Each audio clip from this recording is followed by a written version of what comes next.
Hello students, good morning.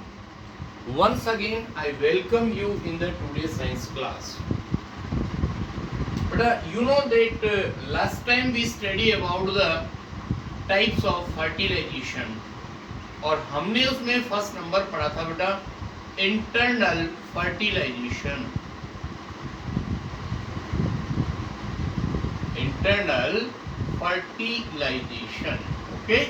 और second number पढ़ा था हमने external fertilisation.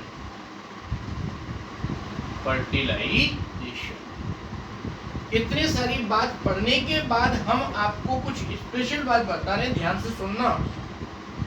You know that during rainy season frog and toads move to the water bodies. जब भी बरसात का सीजन होता है उस टाइम पर फ्रॉग टोड वगैरह जो होते हैं वो वाटर बॉडीज के आसपास घूम रहे होते हैं. इसमें हम बात कर रहे हैं अबाउट द फ्रॉग. फ्रॉग में टू टाइप्स होती है, मेल फ्रॉग और फीमेल फ्रॉग. जब भी मेल और फीमेल फ्रॉग दोनों एक दूसरे के कांटेक्ट में आते हैं तो फीमेल ले हंड्रेड्स ऑफ एग्स. तो फीमेल क्या करेगा, प्लीज ट्राई टू अंडरस्टैंड. यहां पर दो तरह के बता रहे हैं बेटा, मेल और फीमेल. ये मेल और फीमेल जैसे ही एक दूसरे के कांटेक्ट में आएंगे उसके बाद ये क्या करेगा, एग का प्रोडक्शन करेगा. एग्स बहुत सारे होंगे और ये जितने भी एग्स होंगे ना उनके चारों तरफ, please try to understand, during the rainy season male and female frog come into contact of each other. Contact में आने के बाद जो फीमेल होती है, फीमेल फ्रॉग, वो हंड्रेड्स ऑफ एग प्रोड्यूस करती है. उनके एग्स को प्रोटेक्ट करने के लिए उस पूरे जितने भी बहुत सारे छोटे एग्स होंगे उनके ऊपर एक मेम्ब्रेन होती है और उस मेम्ब्रेन के ऊपर एक जेली लाइक सब्सटेंस सीक्रेट करता है कौन, फीमेल फ्रॉग, ताकि इसको प्रोटेक्शन मिल सके. उसके बाद क्या होगा, and provide protection to the eggs. उसके बाद वाटर के अंदर जो मेल होते हैं वो स्पर्म्स को रिलीज करते हैं. स्पर्म का स्ट्रक्चर बताया था बेटा हमने, और कहां रहेंगे ये, in water. Sperms in water, water के अंदर स्पर्म्स होंगे और वो अपने टेल की हेल्प से मूवमेंट करते हुए उसमें से बहुत सारे स्पर्म एग्स तक पहुंचने की कोशिश करेंगे और जितने भी स्पर्म जितने एग से कंबाइन हो जाएंगे वही फर्टिलाइज्ड एग या जाइगोट बनेगा. ओके. और ध्यान रखना इसमें फर्टिलाइजेशन देखो बॉडी से बाहर आ रहा है. मेल ने स्पर्म प्रोड्यूस कहाँ किए, इन वाटर. फीमेल ने एग्स कहाँ प्रोड्यूस किए, इन वाटर. तो रेंडमली मूवमेंट करते हैं स्पर्म और मूवमेंट करते हुए कहाँ पहुंचते हैं, in the nucleus of the female eggs. Then this type of fertilisation is also external fertilisation. इतनी बात समझ में आ गई. उसके बाद हमारा नेक्स्ट टॉपिक आ रहा है, that is the embryo development in the human. ध्यान से देखिए आप, एम्ब्रियो मीन्स क्या होता है, पहले उसकी बात करें हम. Please try to understand. हमने आपको लास्ट टाइम बताया था, suppose this is the male human body और this is the female human body. Female और मेल, मेल क्या करेगा, मेल गैमेट स्पर्म को प्रोड्यूस करेगा और फीमेल क्या करेगा, दैट इज द ओव्यूम को प्रोड्यूस करेगा. ठीक है, ये स्पर्म और ये ओव्यूम. और ये कहां से प्रोड्यूस होते हैं ये पहले हम पढ़ चुके हैं. अब स्पर्म और ओव्यूम आपस में कंबाइन होते हैं during the process of fertilisation और यहां पर एक स्ट्रक्चर बनती है, दैट इज जाइगोट. सुन रहे हैं आप. ये अब जाइगोट के अंदर सुनना, वन सेल स्पर्म की होगी, वन सेल ओव्यूम की होगी. मतलब कि हमारे पास जाइगोट के अंदर मुश्किल से कितने सेल्स होंगे? Only 2 sales. दिस इज 1 और दिस इज 2। अब उसके बाद ये प्रोसेस क्या कहलाएगा आपका? फर्टिलाइजेशन। फर्टिलाइजेशन के दौरान जाइगोट बनेगा, जाइगोट के अंदर 2 सेल्स होंगे, उसके बाद ये सेल्स डिवाइड होती जाएंगी, इसके बाद धीरे धीरे सब इंक्रीज होती जाएंगी, डिवाइड होकर के वापस से रीऑर्गेनाइज्ड होगी। आपकी बुक में डायग्राम दिया हुआ है, साइड पर देखना उसको, और एक बॉल की तरह शेप बन जाएगी। ठीक है बात? मतलब जाइगोट के अंदर जितनी भी सेल्स थी वो उनका नंबर इंक्रीज होता है by the process of cell division और रीऑर्गेनाइज होती है। तो फिर क्या होता है बेटा? यहाँ पर डिफरेंट टाइप ऑफ टिश्यूज और ऑर्गन्स बनते हैं। Tissues and organs. आगे सुनना, दिस डेवलपिंग स्ट्रक्चर। अब जाइगोट के बाद ये इस तरह की जो स्ट्रक्चर बनती है ना, इसका नेम होता है एम्ब्रियो। ओके? और ये एम्ब्रियो फीमेल के यूट्रस वॉल से अटैच्ड हो जाता है। You understand? दोबारा सुनना, मेल से स्पर्म प्रोड्यूस होंगे, फीमेल से ओव्यूम, दोनों का कॉम्बिनेशन होगा, जाइगोट बनेगा फर्टिलाइजेशन प्रोसेस के दौरान। उसके बाद जो 2 सेल्स है वो डिवाइड होगी, फिर वापस से रीऑर्गेनाइज होगी और डिफरेंट टाइप ऑफ टिश्यूज और ऑर्गन्स बनेंगे। उसके बाद तब उस स्ट्रक्चर को हम क्या बोलेंगे? एम्ब्रियो। ये एम्ब्रियो कहाँ सेटअप होगा? In the uterus, inside the uterus, embedded in the wall of uterus for further development. तो ये कहां पर होगा? In the wall of uterus, wall of, in the wall of uterus.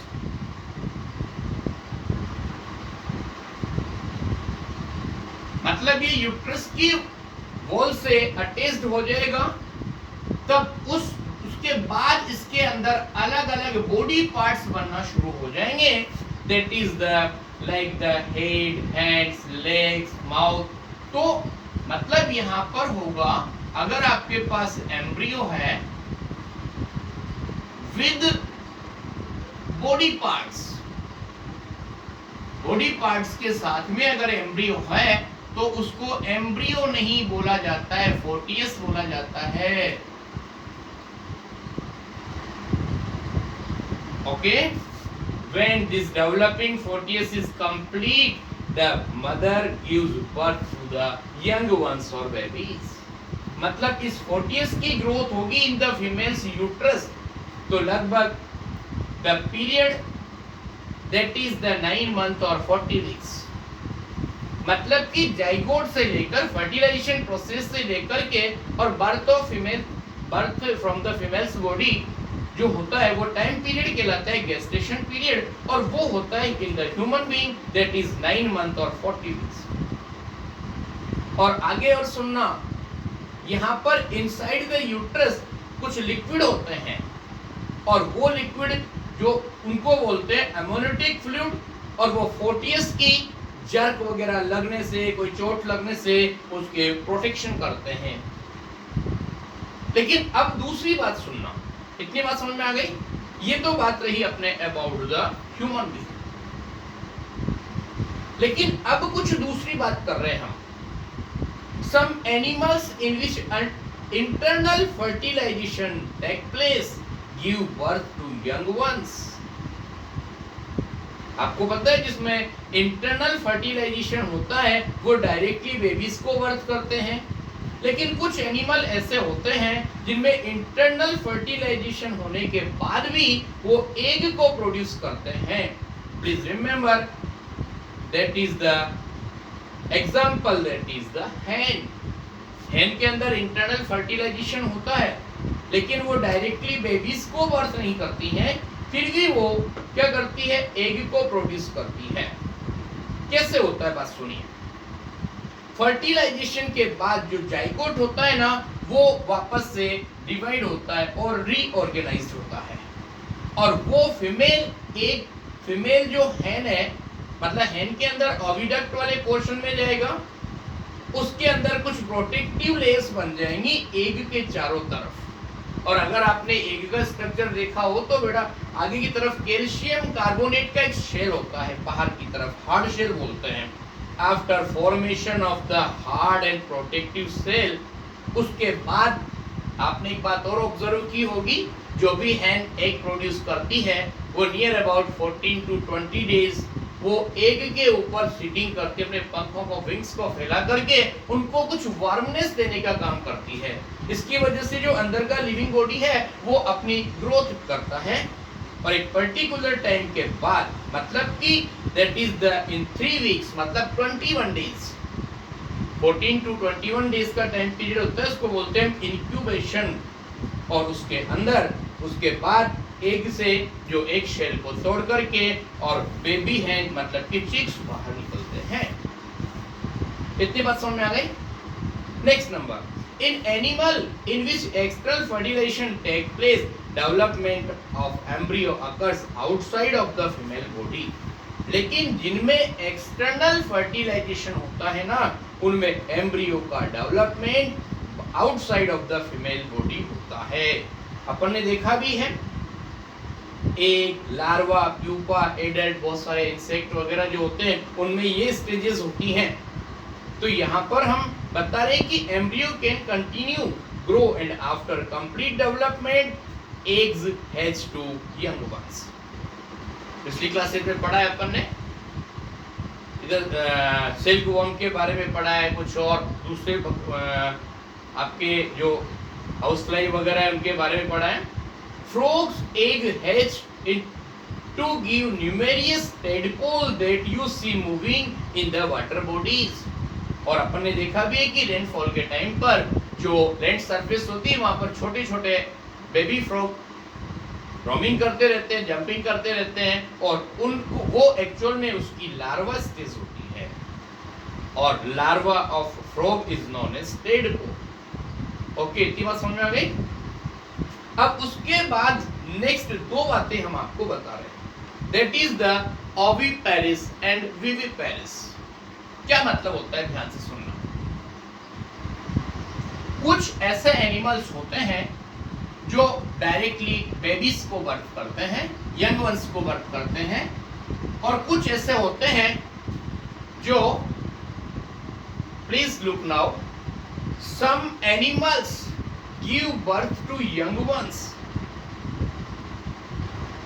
Some animals give birth to young ones.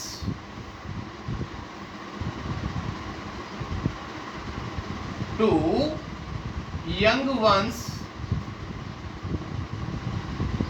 are called viviparous animals. Are called viviparous animals। मतलब कि ऐसे animals जो directly babies को प्रोड्यूस करते हैं वो viviparous animal कहलाते हैं। एग्जाम्पल देखना बेटा, human, cat, dog, cow, human that is cat, dog, जितने भी मैमल्स होते हैं वो सब इसके एग्जाम्पल होंगे। आगे सुनो,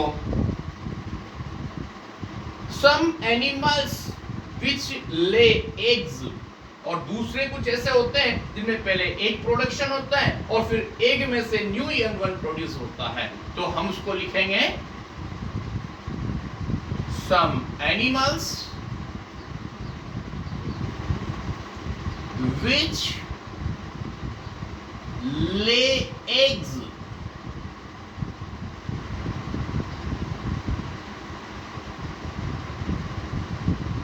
Some animals which lay eggs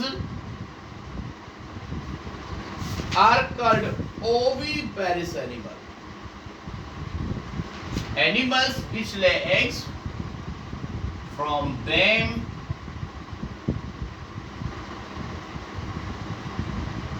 young ones are produced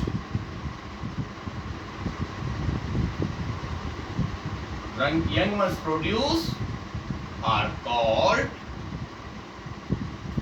that is oviparous. That is oviparous. Animals, एक बात याद दिलाएं हम आपको, यहाँ पर ओवरी से ओविपेरिस याद रखना, मतलब ओवरी से एग प्रोड्यूस होते हैं, तो जो विच ले एग्स होते हैं ना उनको हम बोलते हैं ओविपेरिस, और which give birth to young ones अगर लिखा है दैट इज द विविपेरिस। एक लास्ट बात हम आपको बता रहे हैं, yes that is the, you know that about the honeybee. In a colony of honeybee have only one bee in colony lay. मतलब honeybee के जो एक सोशल लाइफ होती है इनकी, इसके अंदर एक फीमेल जो होती है उसको क्वीन बी बोलते हैं, वही एक प्रोड्यूस करने का काम करती है, और दूसरी फीमेल बीज जो एग्स को प्रोड्यूस नहीं करती है उनको बोलते हैं वर्कर बी। और वर्कर बी का जो काम होता है वो क्या होगा, build the hive, collect the nectar, made honey, look after the young ones, feed the queen bee और कीप देयर हेल्दी। ध्यान रखना, क्वीन बी के लेज 1000 ऑफ एग्स, उसमें से जो अनफर्टिलाइज्ड एग होते हैं ना वो तो बाद में चल कर के मेल बी जो होती है वो ड्रोन कहलाती हैं, और जो फर्टिलाइज्ड होती हैं वो फीमेल्स बन जाती हैं। Worker honey bee maintain the temperature of the hive around 35 degree Celsius to incubate the eggs. Okay, this is enough for today. Or now our every question answer regarding matter directly reaches to your class WhatsApp group. We here in our video only giving you study matter only. Please remember, in next few days we have a second test, that information given you by the management, and prepare for that. Okay, now we will tell you what will be codes and what type of question paper will come. Okay, now thank you very much.